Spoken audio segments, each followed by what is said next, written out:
तो हेलो, एक बार फिर स्वागत है आपका यूनिक एज सिक्योरिटी बाय गुलफाम राजी में। आज इकोनॉमिक सेशन है और इकोनॉमिक्स को हम आज बिल्कुल नए सिरे से पहली क्लास से शुरू करेंगे। पहली क्लास में हम लोग बात करेंगे कि अर्थव्यवस्था के क्षेत्र। हम ये नहीं करेंगे भारतीय अर्थव्यवस्था के क्षेत्र या सेक्टर ऑफ इंडियन इकोनॉमी या different sectors of Indian economy, हम इसकी बात नहीं कर रहे। हम बात करेंगे कि अर्थव्यवस्था के इकोनॉमी के या इकोनॉमिक्स के अलग अलग क्षेत्र कौन से होते हैं। अब बात आती है, बहुत से लोग जो है ना अर्थशास्त्र से भागते हैं, बल्कि यह है कि अगर हम किसी चीज से दूर भाग रहे हैं तो कोई ना कोई फोबिया हमारे अंदर उसके लिए है या वो चीज हमारे समझ में नहीं आ रही है। तो जैसे हम लोग बुक्स से पढ़ने जा रहे हैं, बहुत ही अच्छी बुक्स हैं, लेकिन क्या है कि एक जो बुक की लैंग्वेज होती है बड़ी कहीं कहीं ना मुश्किल से हो जाती है। जैसे मान लीजिए वो कुछ ऐसे स्टूडेंट हैं जो कॉमर्स बैकग्राउंड से आए हैं या जिन्होंने इकोनॉमिक्स पढ़ी है, उनको तो वो चीजें समझ में आ जाती है। और जो अभी साइंस बैकग्राउंड से आए हैं, जिन्होंने कभी एसएसटी पढ़ी ही नहीं तो जीवन में, उनको थोड़ी दिक्कत होती है। तो हर एक चीज का अर्थशास्त्र में जो टेक्निकल वर्ड्स हैं या आर्थिक शब्दावलियां हैं, साथ ही साथ उनको ही बताते हुए चलेंगे हम आपको ना। तो अब वो कह रहा था अब सेक्टर्स ऑफ इकोनॉमी या अर्थव्यवस्था के क्षेत्रक या अर्थव्यवस्था के घटक। तो कहता साहब प्राथमिक क्षेत्र, द्वितीय क्षेत्र, तृतीय क्षेत्र, तो चौथा पांचवा छठा क्षेत्र भी आ गया। अभी उसको इंग्लिश में बोल रहा था प्राइमरी सेकेंडरी टर्सरी। तो आमतौर पर इसी से पहला दूसरा तीसरा चौथा पांचवा छठा कह दो। अब इसमें पहला दूसरा तीसरा चौथा पांचवा छठा जो हमने क्लासिफाई किया है ना, ये बिल्कुल उसी तरह से जैसे हमारे जीवन की उम्र है। हम बचपन, हमारा जो बचपन है, जैसे नवजात शिशु, फिर शैशवावस्था, बाल्यावस्था, है ना, किशोरावस्था, युवावस्था, वृद्धावस्था और प्रौढ़ावस्था। जैसे हमारे जीवन के हमारी जो लाइफ है, हमारा जो लाइफ का साइकिल है, उसके अलग अलग हिस्से बटे हुए ना, उसी हिसाब से ये अर्थव्यवस्था बटी हुई है। अब इसमें पहला दूसरा तीसरा, इसका मतलब ये नहीं है कि पहले को ज्यादा नंबर है, दूसरे को कम नंबर, तीसरे चौथे पांचवें और छठे को सबसे कम नंबर है ना।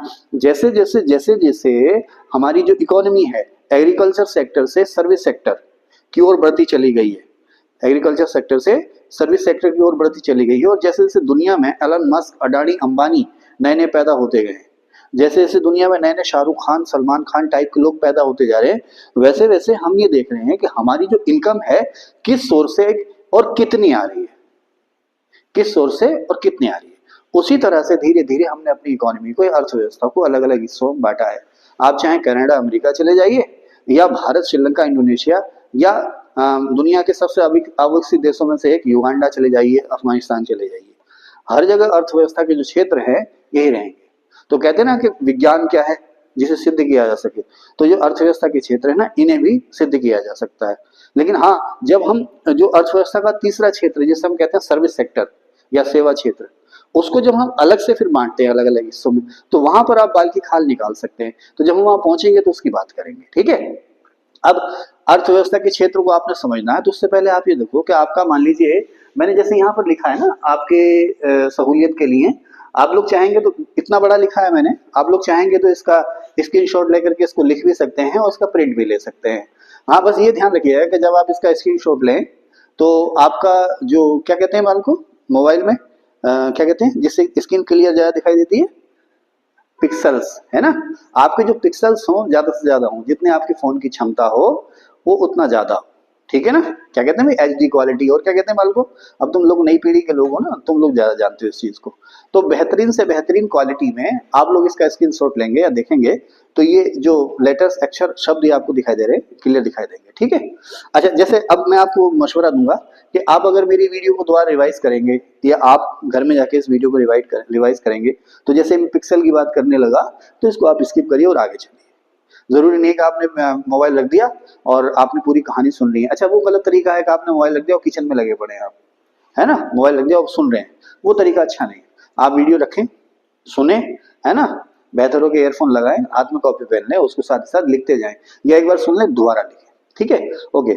तो अब अर्थव्यवस्था के क्षेत्र को हम इस तरह से समझ सकते हैं, जैसे कि कोई आपका भरा पूरा परिवार है, जिसको मैंने ज्वाइंट फैमिली या संयुक्त परिवार कहा है, ठीक है। उसमें कोई डॉक्टर है, इंजीनियर है, होता है ना भाई, चार पांच भाई हुए, पापा हैं, दादाजी भी एक्टिव हैं, दादी भी एक्टिव है, नाना नानी एक्टिव हैं, पापा हैं, ताया चाचा, भरा पूरा परिवार, सब एक जगह रह रहे हैं, है ना। टाटा की फैमिली आ गई, किसकी फैमिली आ गई, रतन टाटा, है ना। सैकड़ों साल से वो परिवार चला आ रहा है ना। तो अब उस परिवार में धीरे धीरे धीरे धीरे जैसे उनका भी तो एक एम्पायर है, बिजनेस एम्पायर है, तो वो बिजनेस एम्पायर पूरी दुनिया में फैला हुआ है। तरह तरह के लोग काम करते हैं। कहते हैं कि टाटा जो है वो सुई से लेकर के हवाई जहाज तक बनाता है। तो अलग अलग काम उनके फैले हुए हैं, अलग अलग काम फैले हुए हैं, तो अलग अलग उनके जो भी वारिस हैं अलग अलग हिस्से उन्होंने संभाल रखे हैं। हाँ ये है कि जो कंपनी है उसका एक डायरेक्टर जो है वो उसी हिसाब से बनाते हैं जैसे आपस में सब चाहते हैं, है ना। टाटा में सबसे जो पावरफुल कंपनी कौन सी है, टाटा सन्स, है ना। ओके, तो आपका एक बहुत बड़ा पूरा परिवार है, ज्वाइंट फैमिली है, उसमें कोई डॉक्टर है, कोई इंजीनियर, कोई किसान भी है, उसमें खेती करता है, कोई किसी ने अपनी बिल्डिंग बना रखी है वो रेंट पर देता है, कोई पार्लर चला रहा है, आजकल पार्लर वाले भी, है ना। भाई आप ये है कि आप अपने काम को कर दे किस तरह से हैं। एक जमाना था पेड़ जो है कि नाई आता था, नाई आता था, हमारे बुजुर्ग बताते हैं हफ्ते में 15 दिन में एक बार आता था नाई, गांव में या बाजार में, हफ्ते में 15 दिन में, एक महीने में, ठीक है साहब। वो पेड़ के नीचे एक चादर डाल के बैठ जाता था और एक जो पुराना शीशा वो बिकने ही बंद हो गया ना, उसको हाथ में ले लेता था और उसको देख करके आपकी हजामत की जाती थी।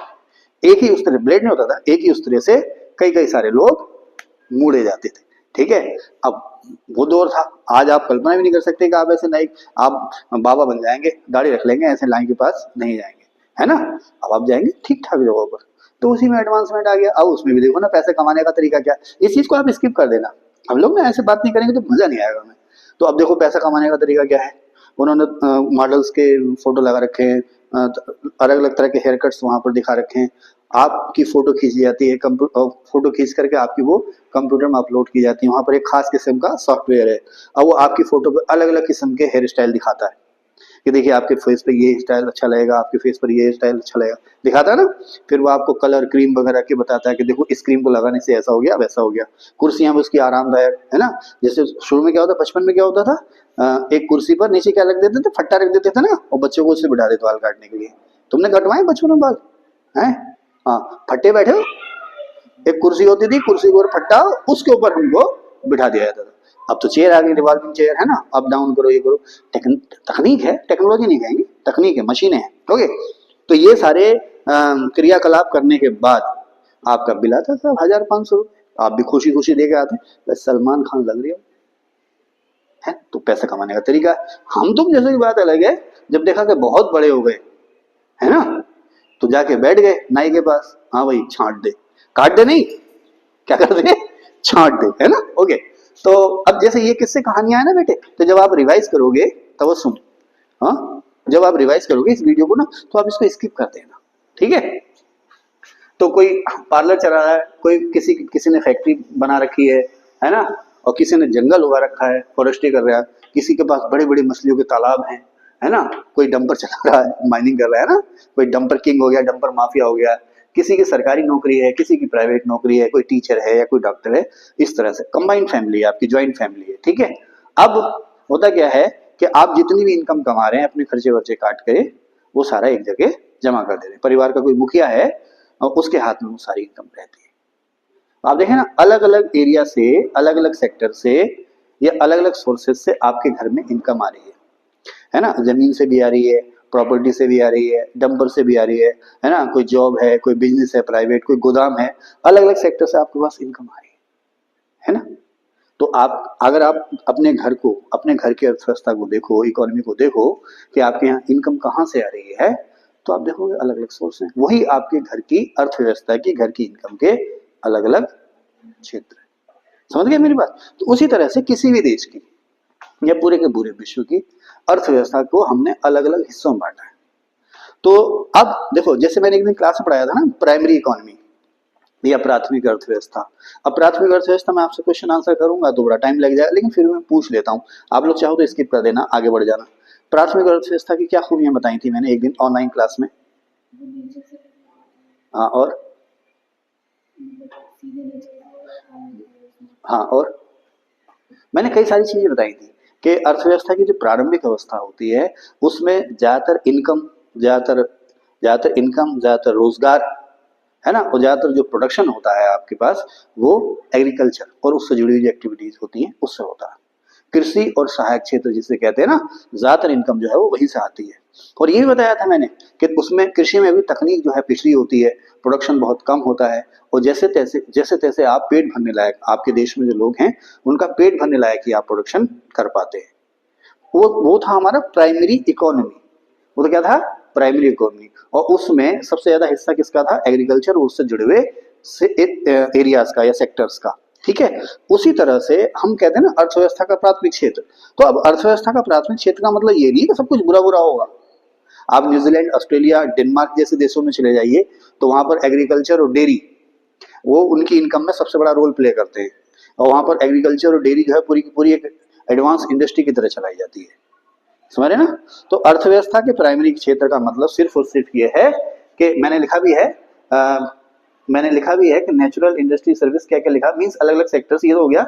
अब नेशन की इकोनॉमी में इनकम के डिफरेंट सोर्सेज हैं, तो इन सोर्सेज को मैंने अलग अलग सेक्टर में बांटा, जिसमें पहला सेक्टर मैंने आपको बताया प्राइमरी या प्राथमिक। तो इसमें वो चीजें आती हैं जो सीधे सीधे नेचर से जुड़ी होती हैं, बीच में कोई बिचौलिया नहीं है। आप देखो, आपके पास धान मिल है, आप चावल लेकर आए ना, तो खेत में चावल नहीं उगता, खेत में उगता धान, है ना? अब आपको मैं एक कटोरी में धान दे दूं, एक कटोरी में चावल दे दूं, अलग अलग पहचान कर लोगे ना? आपसे पूछे इसमें क्या, आप धान को धान ही कहो, उसको चावल नहीं बोलोगे, और इधर चावल है। जब उसका छिलका आपने उतार दिया तो हो गया चावल। अब पुराना जमाना क्या था? ओखली होती थी, है ना? सिंधु घाटी सभ्यता में भी इसके निशान मिले हैं कि वहां पर ओखली होती थी और चावल और गेहूं वगैरह जो है वो कूटे जाते थे, क्योंकि चावल की भूसी भी मिली, है ना? तो अब आपको जो चावल मिला है तो उसमें खेत और आपके बीच में कोई ना कोई बिचौलिया जरूर आ गया। आपको जो आटा मिला है तो खेत और आटा के बीच में आप कोई ना कोई बिचौलिया जरूर है। सिंधु घाटी सभ्यता में चक्की के दो पार्ट भी मिले, मीन्स गेहूं या ज्वार बाजरा जो भी होता होगा, मक्का वगैरह, वो पीसी जाती थी। ठीक है ना? तो आटा और चावल जो आ रहा है, ऐसा मत करो आटा और चावल जो आ रहा है वो कहां से आ रहा है? कारखाना से। खेत से अनाज पैदा हुआ, वो कारखाने में आया, कारखाने से फिर वो प्रोसेस हो गया। इसी को तो कहते हैं ना, अर्थव्यवस्था में एक शब्द आएगा ना भाई, खाद्य प्रसंस्करण, खाद्य प्रसंस्करण, है ना? या नेचुरल प्राकृतिक स्रोतों का प्रसंस्करण, कहां से आ रहा है? वहीं से तो आ रहा, यानी कि उसका रूप बदल दिया। ठीक है, तो बहुत लंबी बात नहीं करेंगे, छोटी सी बात मेरे ख्याल से आपको समझ में आ जाएगा कि अर्थव्यवस्था का पहला या प्राथमिक क्षेत्र वो है जहां पर प्रोडक्शन सीधे नेचर से जुड़ा हुआ, चाहे वो खेती किसानी हो, चाहे वो पशुपालन हो, चाहे वो वानिकी यानी कि फॉरेस्ट्री हो। अच्छा, फॉरेस्ट्री का मतलब क्या है? वन है, वन है तो वन से आपको शहद भी मिल रहा है ना? वन से आपको तरह तरह के तेल भी मिल रहे हैं, तारपीन का तेल, और कौन सा तेल मिलता है भाई? लीसा वगैरह भी आपको मिलता है वहां से, है ना? वनों से आपको शहद भी मिलेगा, तरह तरह के कंदमूल, फल, सब्जियां भी मिलेंगी आपको, है ना? आप चाहे फूलों की खेती कर रहे हो, आप चाहे सब्जियों की खेती कर रहे हो, है ना? आप चाहे मछली पालन कर रहे हो, तो सीधा किससे जुड़ा हुआ है? वो नेचर से जुड़ा हुआ है। अब ये मत कह देना कि साहब खेत को जोतने के लिए मशीन, ट्रैक्टर चलाना पड़ता है ना? ये मत कहना है, ठीक है? वो तो हम क्या है कि हमने अपने प्राइमरी सेक्टर को और बेहतर रूप देने के लिए टेक्नोलॉजी का एडवांसमेंट किया। ट्रैक्टर उसका एग्जाम्पल है ना? ट्रैक्टर और नई नई चीज आ गई ना, रूटावेटर जिसे कहते हैं। ओके, तो जो चीजें सीधे नेचर से जुड़ी हुई हैं वो आ गई प्राइमरी सेक्टर में। उसमें क्या है? खेती बाड़ी है, पशुपालन है, मछली पालन है ना? वानिकी यानी कि फॉरेस्ट्री है, और खनन। खनन किसका? रेत का, ईंट का, बजरी का, कोयले का, तेल का, गैस का, सबका खनन क्या है? ये प्राइमरी सेक्टर में। ठीक है, इस चीज को मैंने यहाँ लिख रखा है, जैसे कि मैंने लिखा है प्राइमरी सेक्टर सीधे नेचर से जुड़ा है, यहाँ से जो भी इनकम मिलेगी वो सीधे नेचर से जुड़ी है। इसमें एग्रीकल्चर, फिशिंग, फॉरेस्ट्री, माइनिंग और हंटिंग, हंटिंग माने शिकार, हाँ शिकार भी इसमें आएगा, और हॉर्टिकल्चर यानी कि बागवानी, और collection of food, collection of food इसे कहते हैं भोजन संग्रह। भोजन संग्रह का मतलब क्या हुआ? आप जंगल में गए, आप जंगल में गए, शहद आपने कहीं से ले लिया, कहीं से शहद ले लिया, कहीं से मछली पकड़ ली, ये सब क्या है? भोजन संग्रह तो है ना? अब पहले लोग बेर कहीं बेर मिल गए, बेर उठा लाए आप, है ना? बेर उठा लाए, तरबूज खरबूज उठा लाए, वो सब क्या है? भोजन संग्रह। यानी कि जो आपने पैदा नहीं किया है, आप जंगल में कहीं पे भी गए, जो भी आपकी जरूरत की चीज खाने की वो उठा लाए, है ना? ओके, तो ये क्या है? सिंपल सी बात है, ये प्राइमरी सेक्टर। उसके बाद आ गया आपका सेकेंडरी सेक्टर, जिसे हम कहते हैं द्वितीय क्षेत्र, सेकेंडरी सेक्टर या द्वितीय क्षेत्र। तो सेकेंडरी सेक्टर या द्वितीय क्षेत्र में इसको हम आमतौर पर इंडस्ट्रियल सेक्टर या औद्योगिक क्षेत्र भी कहते हैं। सेकेंडरी सेक्टर को हम औद्योगिक या कारखाना क्षेत्र भी कहते हैं। अब जैसे ही हमने नाम लिया ना कारखाना, तो किसी भी किस्म का कारखाना हो, उसको कहीं ना कहीं से रॉ मटेरियल यानी कच्चा माल चाहिए, है ना? जैसे आप स्टील बना रहे हो, तो स्टील को बनाने के लिए आपको बहुत सारी चीजें चाहिए। आपको लोहा भी चाहिए, आपको कार्बन भी चाहिए, इन सबको गलाने के लिए आपको कोयला चाहिए, है ना? और क्या बना रहे हो आप? जैसे मान लो आप चावल बना रहे हो तो धान चाहिए, आटा बना रहे हो तो गेहूं चाहिए, और धागा या सूत बना रहे हो तो क्या चाहिए? कपास चाहिए, है ना? और अगर आप रिफाइनरी में तेल और गैस छान रहे हो तो आपको तेल और गैस चाहिए, क्रूड ऑयल चाहिए, कच्चा। तो मैंने यहाँ लिख भी रखा है, देखो यहाँ पर आप, जैसे इंडस्ट्रियल सेक्टर या औद्योगिक क्षेत्र का मतलब क्या है कि नेचर से जो रॉ मटेरियल मिला उसका हमने ट्रांसफॉर्मेशन किया, उसका हमने रूप बदला।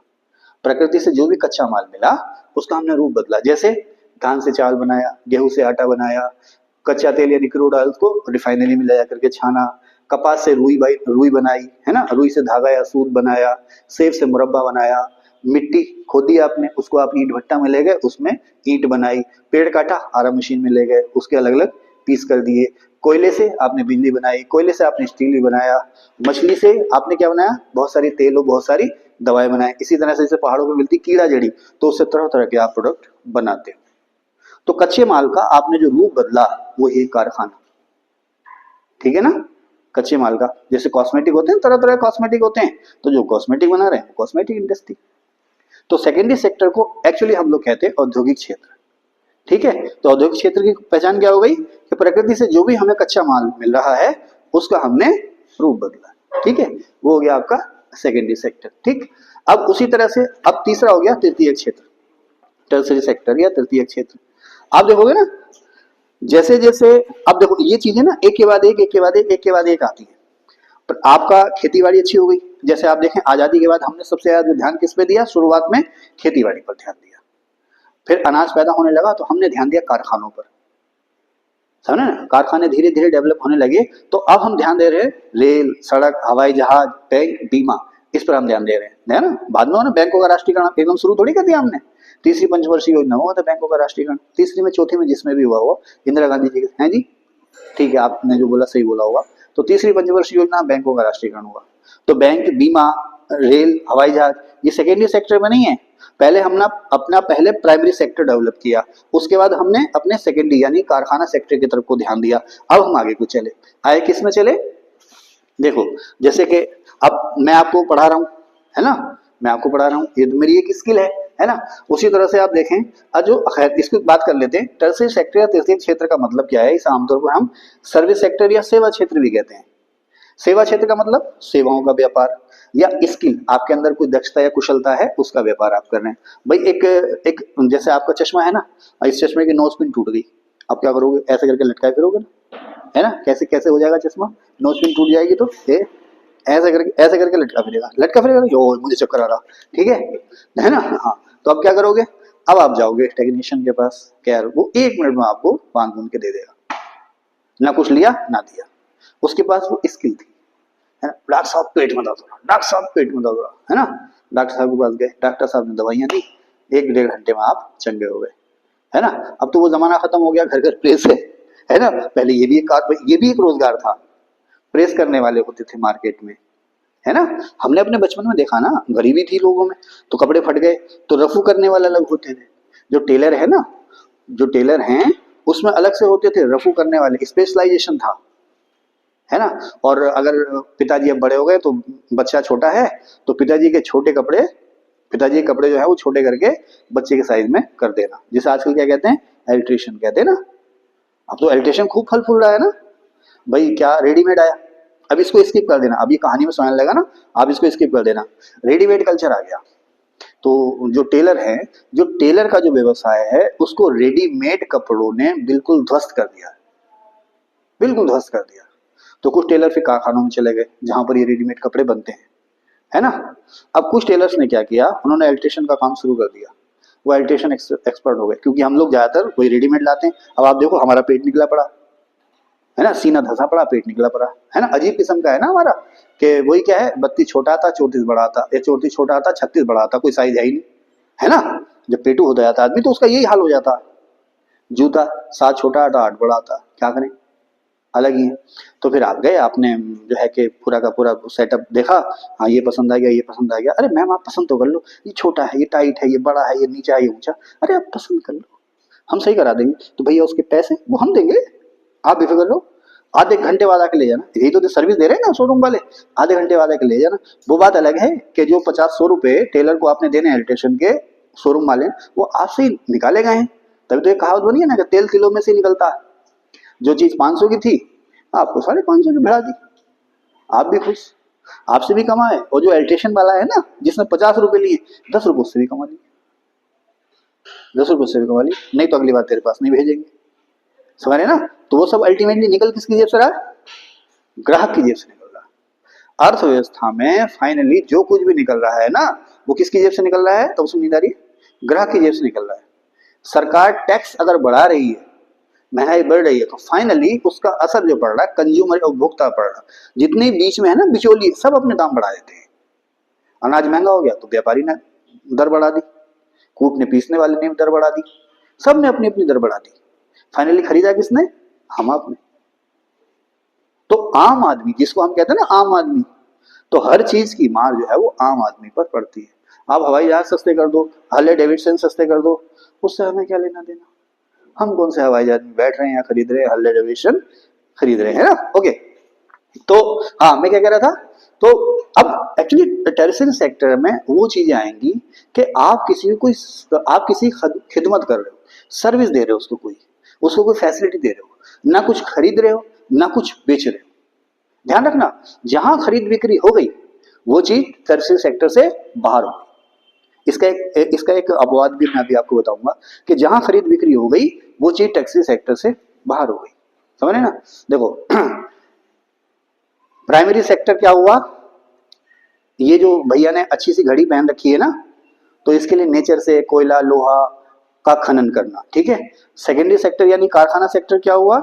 इससे घड़ी के कलपुर्जे बनाना और उसको असेंबल करना। घड़ी बन गई साहब, घड़ी बन गई, ये हो गया सेकेंडरी सेक्टर, द्वितीय क्षेत्र।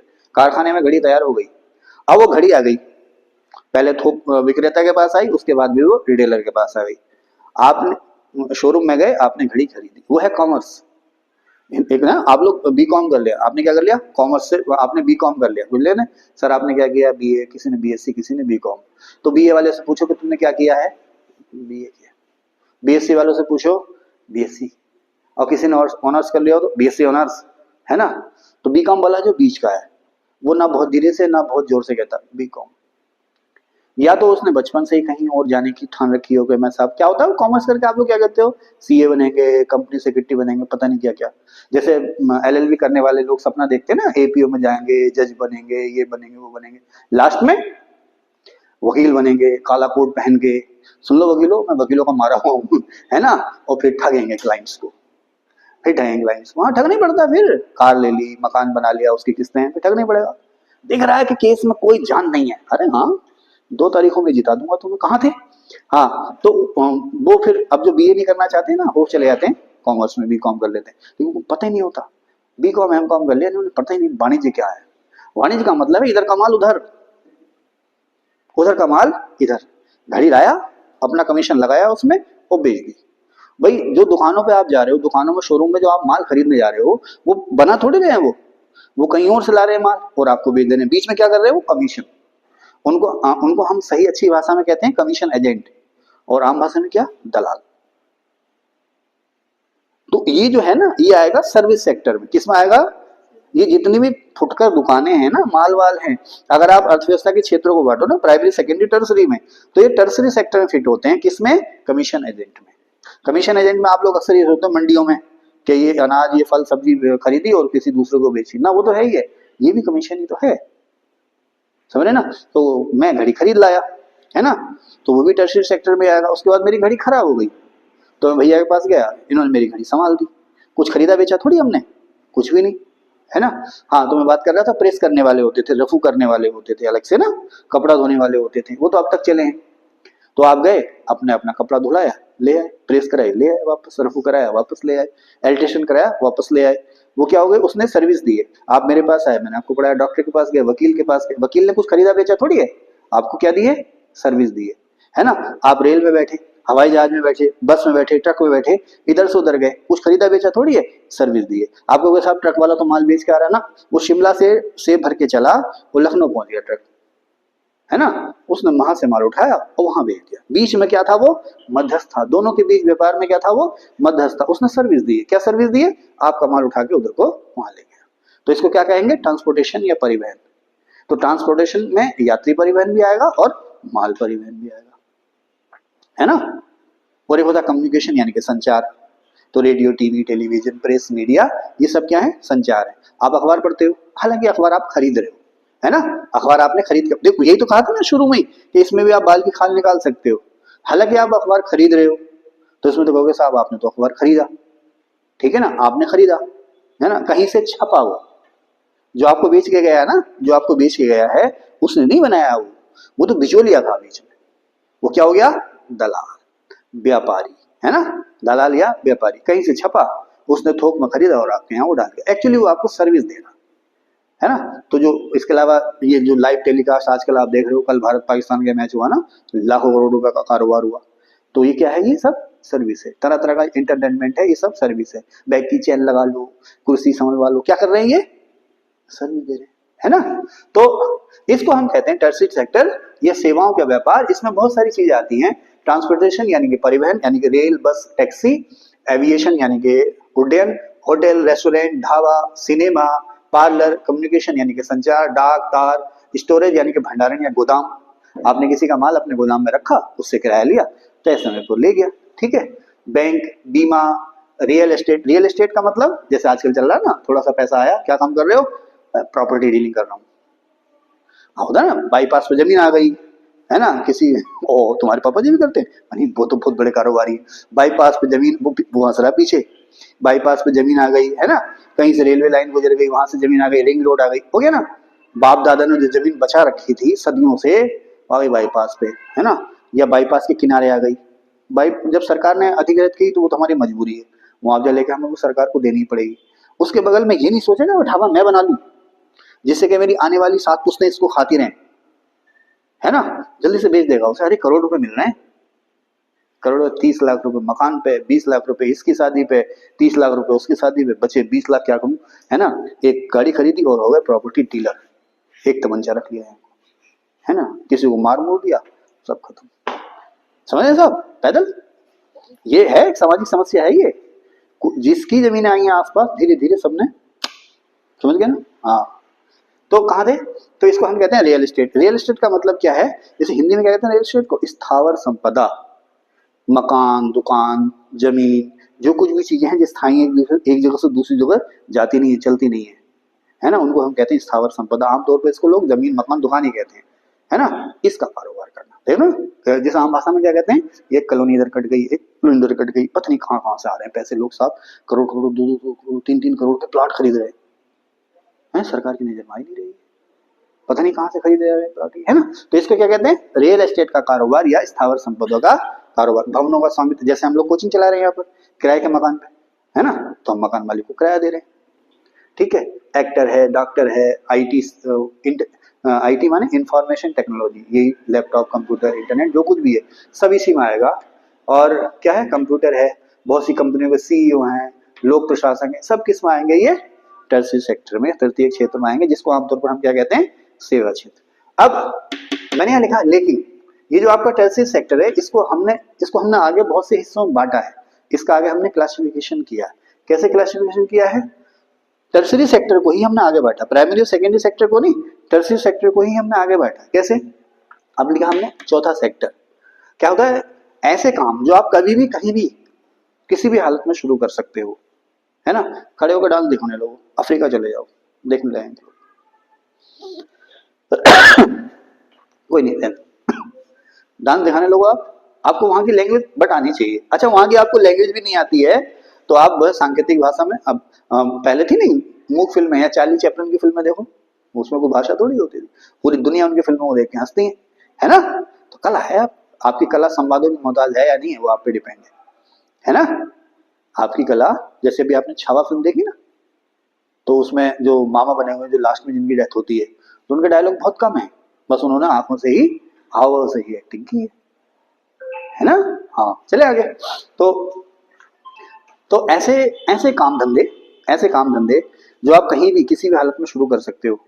देखो, जैसे मान लो आपने फर्नीचर बेचना है, तो भैया आसपास जंगल होना चाहिए, लकड़ी तो चाहिए ना उसको बनाने के लिए, आसपास जंगल हो, है ना, आसपास जंगल हो लकड़ी काटने के लिए, फिर फर्नीचर बनाने के लिए आपके पास कोई दस्तकार भी हो, फिर उस फर्नीचर को बेचने के लिए आबादी भी होनी चाहिए।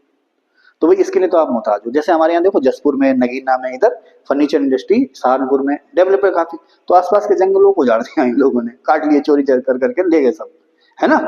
नहीं, कुछ अच्छे लोग भी हैं, नंबर 1 में भी लेके आते हैं, ठीक है साहब, ले गए, ठीक है साहब, ले गए। तो अब यानी कि आप फर्नीचर उद्योग हर जगह नहीं चला सकते, आप हर जगह नहीं चला सकते, लेकिन इंटरनेट हर जगह, इंटरनेट हर जगह, डॉक्टर हर जगह, टीचर हर जगह, इसको किसी चीज की जरूरत नहीं है। डॉक्टर नीचे बैठकर भी मरीज देख सकता है, टीचर नीचे बैठकर भी पढ़ा सकता है। पहले पढ़ाते हैं गुरुकुल पद्धति, पेड़ के नीचे बैठ कर पढ़ा रहे हैं, है ना। पार्लर वाला कहीं बैठ करके घिसाई कर सकता है, घिसाई तो होती है वो, कहीं बैठ करके आपकी घिसाई वो कर सकता है, पार्लर वाला, है ना, कर सकता है ना। वो है हेयर कट वाला है। अब आप कहोगे साहब सहारा में, तो फिर तो आप बाल की खाल निकाल रहे हो। अरे भाई कारोबार वही होगा जो कोई इंसान होंगे, ठीक है, इंसान हर जगह है। तो ऐसे काम धाम जो आप कहीं भी कोई भी कर सकता है, ठीक है। ये जो काम धाम होते हैं ये किसी भी रिसोर्स यानी कि संसाधन पर, किसी भी खास देश जगह भूमि यानी कि किसी भी खास इन्वायरमेंट पर निर्भर नहीं होते। बाजार से भी आप प्रभावित हैं, है ना, बाजार से भी आप प्रभावित हैं कि यहाँ बाजार अच्छा है, यहाँ बाजार खराब है। आप यूट्यूब देखो, पूरी दुनिया में देखा जा रहा है ना। तो इनको हम कहते हैं फुट लूज, अर्थशास्त्र की भाषा में। आम भाषा में आप कहोगे पैरों से स्वतंत्र। इसका मतलब ये है कि कहीं भी चल सकते हैं ऐसे कारोबार। खुद सोचना, ऐसे कारोबार कौन और हो सकते हैं जो कहीं भी चल सकते हैं, ठीक है। इसके लिए मार्केट, एक खास किस्म के एनवायरमेंट या किसी सोर्स की जरूरत नहीं है। तो ये कहलाते हैं हम चौथा सेक्टर, ठीक है। जैसे कि बैंक है, बीमा है, रियल एस्टेट है, मकानों का मालिकाना होना है, आईटी है, इंटरनेट है, press, media, e commerce, acting, commission agent यानी कि दलाल होना, टीचिंग, डॉक्टर, ये सब आते हैं फुटलूज या फोर्थ सेक्टर, ठीक है ना। फिर आता है आपका पांचवा क्षेत्र। तो बहुत सारी जो सामुदायिक सेवाएं हैं जैसे कि बिजली, पानी, संचार, यातायात, स्वच्छता, हॉस्पिटल, स्कूल, जो सरकार आपको मुहैया कराती है। सरकार भी मुहैया कराती है, प्राइवेट सेक्टर भी आपको ये मुहैया कराता है। इसको हम कहते हैं पांचवा क्षेत्र। और छठा क्षेत्र जो आपको इनकम मिलती है विदेशों से, विदेशों से आपको जिस तरह से भी इनकम मिल रही है, किसी तरह से मिल रही है, उसे हम कहते हैं अर्थव्यवस्था का छठा क्षेत्र। तो ये अर्थव्यवस्था के 6 सेक्टर हैं। उम्मीद है आपको अच्छा लगा होगा, समझ में भी आया होगा। और मैंने मेहनत की है, प्लीज लाइक भी कीजिए, शेयर भी कीजिए और सब्सक्राइब भी कीजिए। Thank you.